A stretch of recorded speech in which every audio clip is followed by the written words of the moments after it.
Baccalauréat professionnel organisation de transport de marchandises en 3 ans. Mais le bac pro ETM, qu'est-ce que c'est ?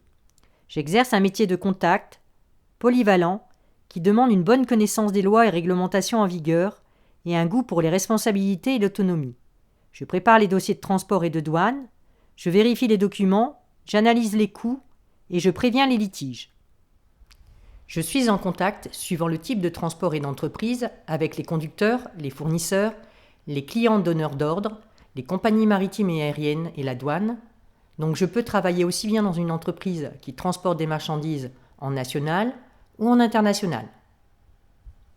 Mais rien de tel qu'un professionnel pour te présenter le métier.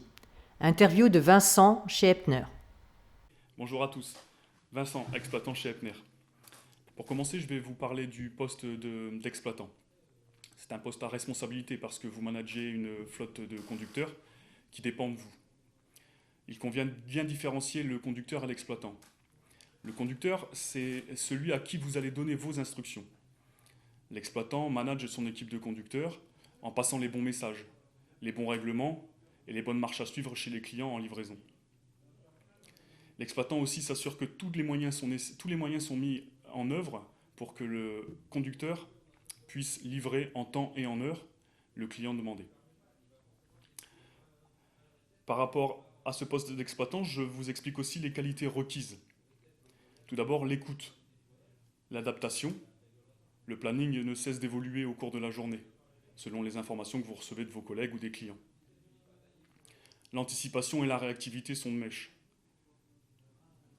Ne pas oublier d'être force de proposition et d'échanger avec vos conducteurs, les quais ou même le service logistique pour honorer la demande du client. La géographie française fait partie des connaissances requises, notamment l'endroit ou la région où opèrent vos conducteurs.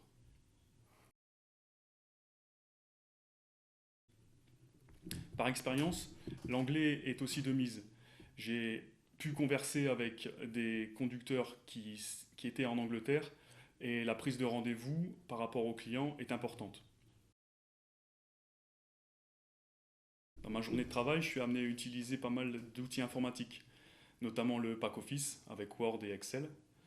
D'autres outils informatiques plus propres au transport de marchandises, tels que Téléroute et la bourse de fret B2P, sont aussi nécessaires.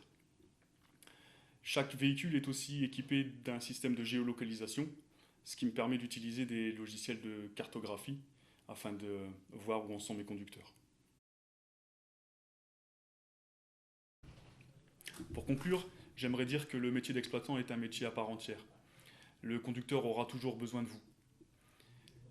C'est un métier qui sera toujours d'avenir, même en période compliquée, comme celle que nous traversons actuellement. En tout cas, merci pour votre écoute, et n'oubliez jamais, tout a été un jour transporté. Contenu de l'enseignement professionnel. Pendant ta formation, tu aborderas d'autres modes que le transport routier, notamment le transport aérien, le transport maritime et le multimodal. C'est le rail-route et le fleuve-route. En ce qui concerne les périodes de formation en milieu professionnel de la première et la terminale Bac Pro, elles ont une durée de 16 semaines. Tu pourras les réaliser soit dans une entreprise de transport, comme par exemple DHL, Epner, Depot, soit dans une entreprise commerciale, Auchan, La Redoute, ou alors dans une entreprise industrielle comme Renault ou Danone. Tu auras aussi la possibilité de suivre une période de mobilité à l'étranger avec délivrance d'une mention pour les sections européennes. Quels sont les métiers que l'on peut exercer ? Le transport offre beaucoup de débouchés car beaucoup d'entreprises transportent ou font transporter des marchandises. En première insertion professionnelle, tu peux occuper un poste d'assistant-assistante d'agent d'exploitation, d'agent de transit, d'affréteur ou d'aide déclarant en douane. Après une première expérience professionnelle, tu peux devenir affréteur, déclarant en douane ou chargé d'exploitation overseas. Tu peux aussi envisager l'entrepreneuriat, c'est la possibilité de créer une entreprise en transport léger.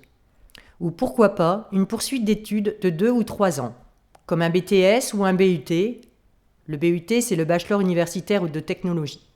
Ou toute autre formation en transport ou en logistique. Si tu te retrouves dans la présentation du bac pro ETM, n'hésite pas et choisis le monde du transport.